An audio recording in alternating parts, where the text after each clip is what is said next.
Assalamualaikum warahmatullahi wabarakatuh dan salam sejahtera.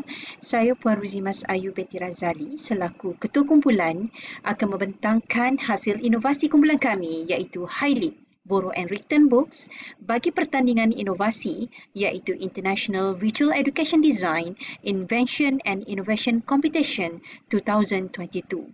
Anjuran Fakulti Pendidikan Universiti Teknologi Mara, Puncak Alam, Selangor. Sebelum itu, terlebih dahulu saya memperkenalkan ahli kumpulan kami, iaitu saya Puan Ruzimas Ayu Razali selaku Ketua Kumpulan, diikuti Puan Nur Alwani binti Abdul Wahab dan Puan Nurul Ashikin binti Mat Taib. Kami merupakan pensyarah di Jabatan Perdagangan Politeknik Sultan Azlan Shah, Perak.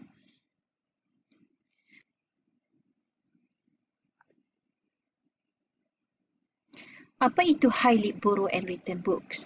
HiLib Borrow and Return Books merupakan satu inovasi aplikasi iaitu apps yang dibangunkan sebagai satu cara mudah yang dapat membantu pelajar dan pensyarah ataupun pengguna dalam proses peminjaman dan pemulangan buku perpustakaan.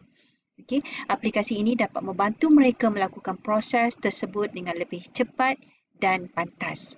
Jadi melalui aplikasi ini, pelajar dan pensyarah dapat menjimatkan masa dan tenaga dan dapat memudahkan pencarian buku tanpa mencari buku di rak perpustakaan. Selain itu, aplikasi ini akan membantu memberikan notifikasi kepada peminjam masa pemulangan buku dan mengelakkan dari dikenakan denda. Sebelum inovasi ini dilakukan, terdapat beberapa masalah yang timbul. Yang pertama, proses peminjaman dan pemulangan buku yang lambat, iaitu menggunakan cara tradisional. Yang kedua, apabila masalah pengurusan database pengguna perpustakaan. Dan yang ketiga, pengguna tidak gemar mencari buku di rak-rak perpustakaan dan mengambil masa yang lama.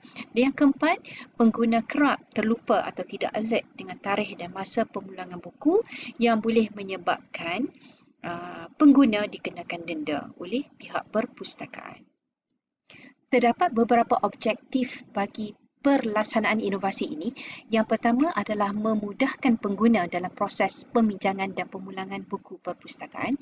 Yang kedua, memudahkan pihak pengurusan perpustakaan ataupun staf perpustakaan untuk melaksanakan kerja-kerja dengan lebih cekap dan mudah. Yang ketiga, mengingatkan ataupun sebagai reminder kepada peminjam masa pemulangan buku. Dan yang keempat adalah bagi mengintegrasikan kemahiran teknologi maklumat dan komunikasi dalam proses peminjaman buku. Berikut merupakan cara penggunaan aplikasi HiLib Borrow and Return Books. Pada peringkat awal penggunaan HiLib, pelajar akan melakukan imbasan pada QR code dan apabila QR code tersebut diimbas, pelajar akan download dan mendaftar. Aplikasi akan dipaparkan ruangan untuk pengguna sign in ataupun sign up, iaitu bagi pengguna baru, bagi mengisi beberapa maklumat diri, iaitu seperti nama penuh, nombor matrik, alamat, email, nombor telefon, nama pengguna ataupun username dan kata laluan ataupun password. Seterusnya, apabila tekan pada butang submit, dia akan kembali kepada muka hadapan aplikasi HiLib Borrow and Return Books. Pengguna akan melihat terdapat menu di mana yang akan dipaparkan, iaitu yang pertama My QRC Code, yang kedua Library Collection, yang ketiga adalah PISAS website. Bagi penggunaan QR Code, ia adalah bagi memudahkan proses peminjangan dan pemulangan buku di mana apabila pengguna hadir ke perpustakaan, mereka hanya perlu menunjukkan QR Code tersebut kepada pihak perpustakaan. Jadi pihak perpustakaan pula hanya menggunakan QR Code untuk mengetahui rekod pelanggan tersebut. Jadi apabila QR Code tersebut di-scan, akan terpaparlah judul buku, tarikh peminjaman, tarikh pemulangan dan serta akan memberi peringatan ataupun notification kepada pengguna bila tarikh untuk memulangkan buku. Di mana peringatan ataupun notification ini boleh dibuat penetapan ataupun setting tarikh untuk dikeluarkan sama ada sebulan sebelum, seminggu sebelum ataupun sehari sebelum tarikh akhir pemulangan. Berikut merupakan impak inovasi kami, iaitu kami pecahkan kepada tiga, iaitu yang pertama kepada pelajar dan pensyarah, yang kedua kepada pihak perpustakaan, yang ketiga adalah kepada institusi.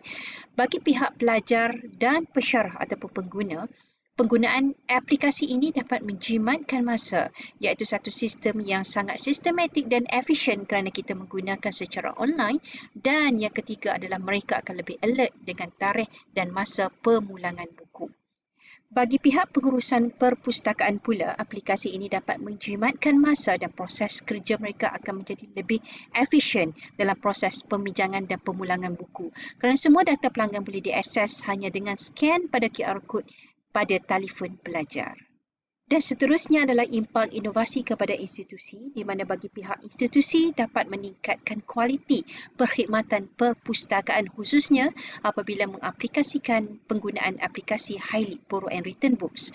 Perpustakaan akan lebih mudah dan proses pembelajaran dan pengajaran pensyarah dan pelajar juga akan lebih mudah, di mana mereka lebih berminat untuk meminjam buku dengan cara yang lebih pantas dan efisien. Kesimpulannya, pada masa kini, maka penggunaan aplikasi ini merupakan satu aplikasi yang mengikut trend masa kini. Dan aplikasi yang telah diinovasikan ini amat memudahkan pelajar, iaitu pensyarah dan juga pihak perpustakaan serta institusi secara khususnya, selain dapat menyelesaikan masalah dengan lebih cepat dan pantas. Bagi memastikan aplikasi ini dapat bertahan di dalam pasaran, beberapa penambahbaikan akan dilakukan secara berterusan mengikut keadaan semasa. Bagi menambahkan kegunaan baru di dalam aplikasi, contohnya memasukkan contoh-contoh soalan peperiksaan akhir dan buku-buku rujukan ataupun e-book yang sentiasa up-to-date dan terkini bagi memudahkan pelajar membuat rujukan. Selain itu, fungsi akan dipertingkatkan supaya lebih mesra pelanggan, dan selain memudahkan proses peminjaman dan pemulangan buku, aplikasi ini juga boleh digunakan untuk membeli buku secara online dan dilinkkan dengan perpustakaan di seluruh Malaysia. Jadi pengguna juga boleh membuat tempahan bilik-bilik atau kemudahan yang ada di perpustakaan melalui online, dan pada masa hadapan aplikasi ini akan dapat menukar pencarian buku dan bahan-bahan bacaan daripada penggunaan OPEC kepada aplikasi di hujung jari yang lebih cepat dan pantas. Sekian daripada kumpulan kami. Assalamualaikum warahmatullahi wabarakatuh dan salam sejahtera.